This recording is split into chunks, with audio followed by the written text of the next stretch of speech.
trade deficits are just going to exist. An argument I've heard recently that I kind of like is that I have a trade deficit with my grocery store. Am I going to expect them to reimburse me what I pay into them?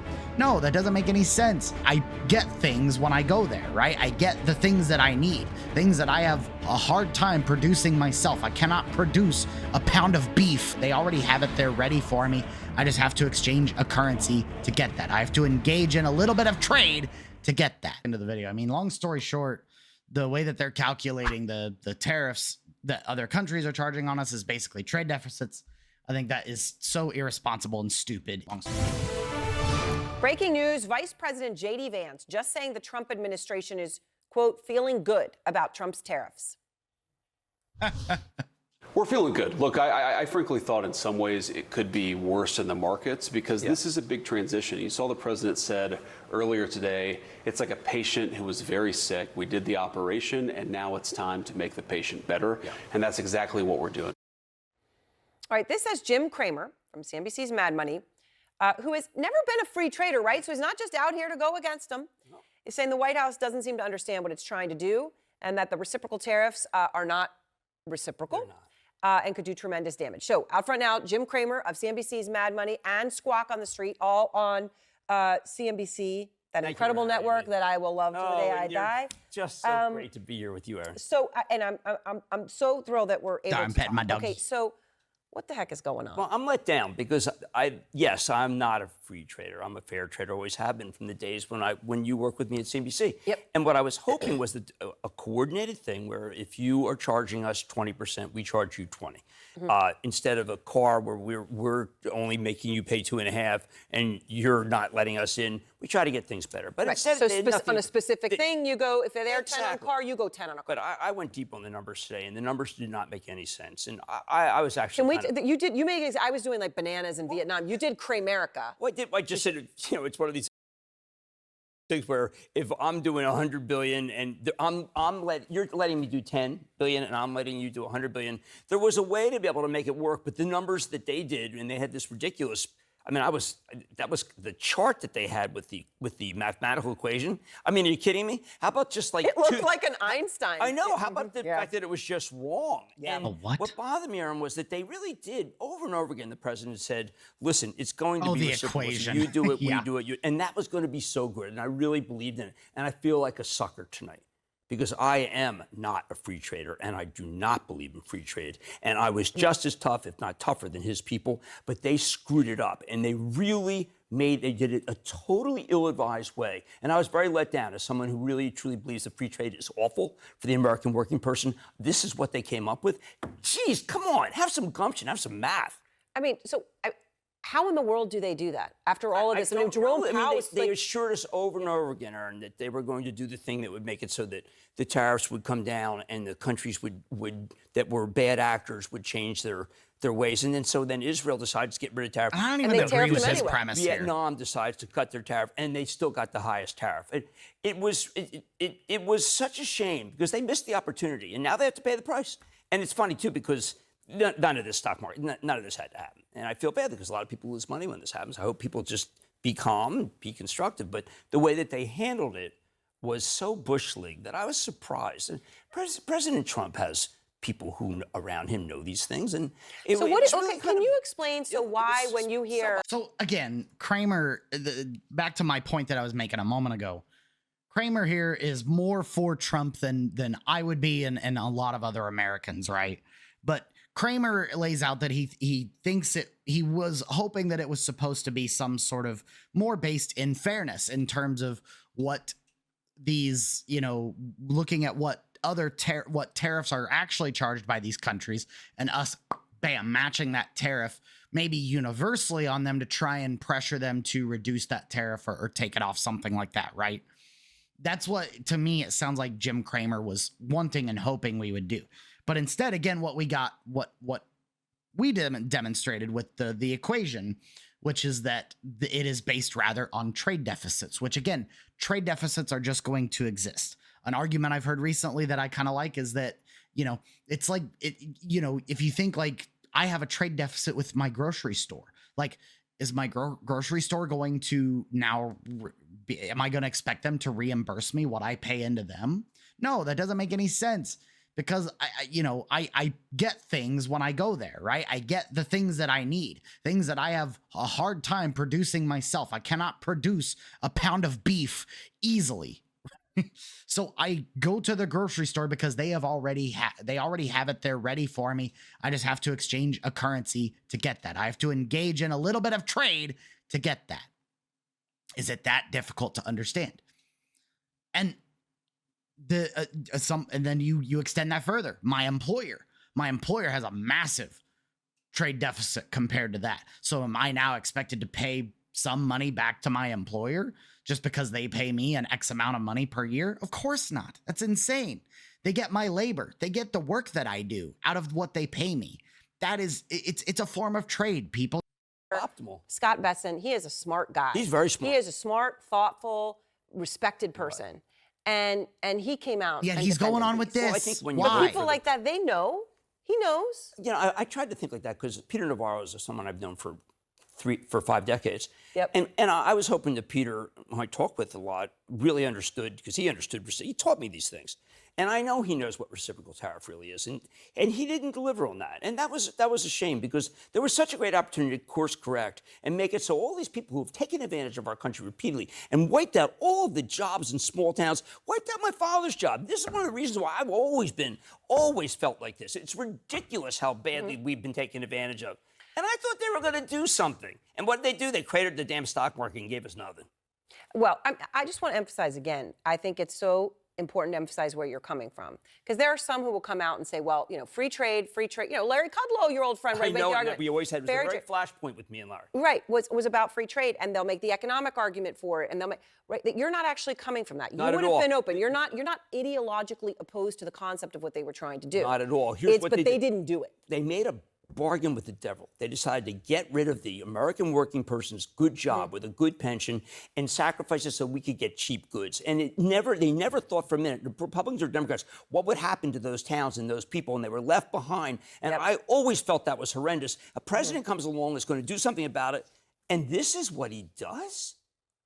Part of the reason, and you and I are friends for a long, long time, but many people know our relationship for this one moment. Not this moment, but a moment. Know it for decades of my so fortunate to be friends with you and your family. There was this moment, and if anyone hasn't seen it, I'm going to play it. I'm going to play it because we're in a moment right now. I don't know if you heard Peter Tuchman describe it on the floor today. That it was a feeling like in COVID, of just feeling a darkness and a fear and on that floor that people hadn't felt. And it was a horrible feeling. It makes you feel sick. And there was another moment, he mentioned COVID, there was one other moment. And that moment was that horrible crash when nobody thought they could even get money out of an ATM. Right. No, it was us. And you said it like it was at that time. I want to play the moment. Boy, how long ago was this? He has no idea. Kramer. I have talked to the heads of almost every single one of these firms in the last 72 hours, and he has no idea what it's like out there. None! And Bill Poole has no idea what it's like out there. My people have been in this game for 25 years, and they are losing their jobs, and these firms are going to go out of business, and he's nuts. They're nuts. They know nothing. Kramer. I have not seen it like this since I went 5 bid for 500,000 shares of Citigroup when I got hit in 1990. This is a different kind of market, and the Fed is asleep. Nailed that one. Damn, what a clip. Obviously, is very much less medicated than me now, or maybe just younger and a little more fiery. But yeah, that was 2007. You and I both knew, and I was getting tired of trying to be calm and trying to be like, yeah, are supposed to be on TV. Right. But I always felt comfortable with you, and I know that. I just said, oh shit, excuse me. That's down. That's like all right. Restoration sound like Hardware. Gary Friedman. My friend is going to be on tomorrow at RH. I'm going to have him on. Oh, you're going to have him on? Yeah, I've known him for a long time. Well, I want to know what it's like in that moment when you look down your computer on your 100 points. You drop 100 points. But here we are, and I understand it's a different moment in some senses. CNN. I'm sorry. It's another moment like that, though. Okay, we come out and people Kramer's a crazy guy, and they don't. Okay, so let's put it in perspective. Then I was worried about my paycheck. I was worried about all the banks failing. I was worried that Bernanke didn't know what he's doing, and he didn't. That Tim Geithner was a terrific Treasury Secretary, but he didn't understand. And what I saw happening was just the unraveling of the Republic. This is not that. This is a man-made issue that can be corrected through some thought. Maybe get the Treasury Secretary more involved. Maybe explain to the people why you wanted to do this. But this is nothing. And by the way, like a man-made issue. It is an issue made by one man. Right. So it's Yes, pretty much. true. Yeah, and there were others who were around him who didn't give him good advice. But this can be. And look, and I know he's going to have to dig in his heels because that. I think this is Democrats especially, and I've been on this too. We've been making the argument for quite a while now that like with this one of the things that happens when you surround yourself with yes men and sycophants and people who just who tell you exactly what you want to hear when you are a somewhat isolated, self-absorbed narcissist like Donald Trump is, that is potentially detrimental, because instead of finding people who might have the expertise, you're going to it's almost guaranteed that the best resumes out there are not going to have people who will be completely loyal to you. They'll be loyal to their values and their beliefs. And then when you sacrifice people who have values and beliefs that are anything other than, oh, I just want to work for Trump. I want to tell him everything. I want to make Daddy Trump so happy, until you find those people, there's no way you're going to get the best of everything you need. You're not going to get a perfect resume of somebody who's loyal to Trump and actually realistic about the economy in this way that, hey, these tariffs are insane. And you're not, so on and so forth about his immigration policy and all these other things. You're going to have people who might not necessarily have the expertise to guide the fallout of these things as well, because they just wanted to tell and do what Trump wanted. That's his nature. But the economy's stronger. Unemployment is very, very low still. We still have a fantastic Fed chief in Jay Powell, who is a remarkable person, an adult in the room who will do the right thing now because they just created inflation. They didn't seem to realize. I mean, I thought that President Trump won in part because he realized that there was so much inflation. Well, they just gave you far more inflation. That was a shame. And now you got people hoarding. Forget that. I mean, I'll see you at Costco on Saturday. I love Costco, but not because I'm hoarding. But I do buy gold through Costco, and I like gold. But I just feel that they just did the wrong thing, Aaron. But it's not something that is catastrophic. The stock market will recover, but this is not 2007 when so many people lost everything. Yeah, well, and let's hope that they can course correct. By the way, Jim Cramer buys gold bars at Costco. There you go. Well, I was dealing with the gold executive the other day who said, you know what? I do it too. I get 3% back on my credit card. I said, but you're the largest gold miner in the world. He goes, a bargain's a bargain. All right, well, there you go. So there's your advice, gold bars at Costco. Thank you for having me. It's wonderful to see you, Jim. Yeah. And so appreciative that you could come and that CNBC let you come. And, of course, CNBC's Mad Money, Squawk on the Street. Very kind. You can see Jim. Yep. He's got some redeeming, qualities that Jim Cramer, but I mean, he's a right winger typically. He tends to be on the right. He tends to be fairly pro-Trump, especially when it comes to Trump's economic policy. I'm pretty sure he was a pretty big fan of the first term. And he's saying that, this is completely bonkers. This is insane. I don't know why they're doing this. This is awesome because I wanted to, since I found the clip of Cramer, I wanted to find a video where someone had compiled other right wingers who are coming out against the tariff policy, because the tariff policy really is just that bad. You had a lot of right wingers coming out against the Trump tariffs recently. And I think we're going to see this continue, especially if the tariffs go on as like through Monday or what have you. Like, there's a chance, I can't remember what video I watched today, but there's a chance that Monday is one of the worst stock market days we've seen since the 80s. So it might even be worse than 2007. Again, as Cramer said, it's a man-made problem. So like, if there is some sort of course correction soon, then maybe things will rebound pretty quick. But if Trump is committed to these as it seems, it's not looking good, folks. So, and here's some right-wing responses to that from the Bulwark. Trump's reciprocal tariffs impose hundreds of billions of dollars in new taxes on Americans, be the largest tax increase since the Revenue Act of 1968. One of the biggest tax increases on American consumers in the history of America. And it's going to cost American consumers. It will cost American producers who use inputs from other countries. Trade wars are in fact not good and not easy to win, particularly if you don't actually have a plan. It is predicated on a bad idea of how international trade works, a fundamental misunderstanding of trade deficits. Trade deficits they're an accounting procedure. Trade deficits have pretty much nothing to do with the health of an economy. I can name you a period in American history where there was a fairly large surplus in America's balance of trade. The entire Great Depression. Dave, how much are you down right now in today? 7 million. I'm down 7 million bucks in stocks and crypto. And it's tariff city. Trump has put his tariffs all over the place. I've been trying to understand them. I don't.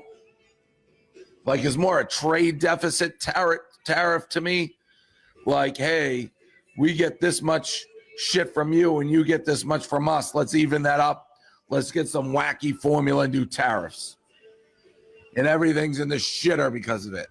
Look, I think it is a mistake to assume that we will have high tariffs in perpetuity. I don't think that would be good economic policy. I am not a fan of tariffs. If the result is our trading partners jack up their tariffs and we have high tariffs everywhere, I think that is a bad outcome for America. Tariffs are a tax on consumers, and I'm not a fan of jacking up taxes on American consumers. What President Trump is initiating here, this is a long-held belief that he believes that tariffs will correct those problems.